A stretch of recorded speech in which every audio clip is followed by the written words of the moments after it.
Facebook papers?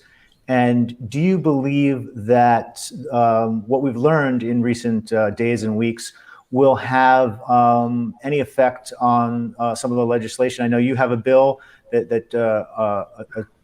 antitrust bill. You could talk about that. But do you think that this reporting about what's gone on inside Facebook will move the needle in any way on legislation?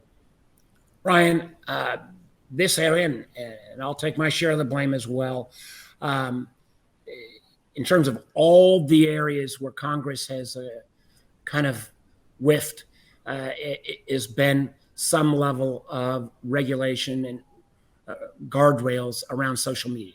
You know, I was one of the first senators to raise the alarm after we saw how the Russians manipulated Facebook in our 2016 elections. And unfortunately, we've seen from the whistleblower how Facebook continues to not step up and take down misinformation, disinformation around electioning, around COVID.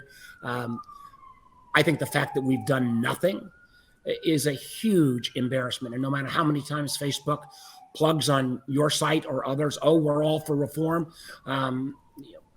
baloney. And I've got not one piece of legislation from an antitrust piece, but I've got a bill about rules of the road, bipartisan, about campaign advertising. I've got a bill about data interoperability and transferability. I've got legislation knowing how much, as consumers, we ought to know our data is worth to Facebook.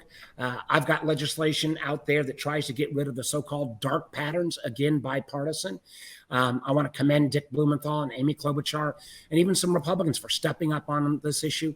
But if we don't act now, after this documentation of continuing bad behavior out of Facebook, it's almost a political and policy malpractice.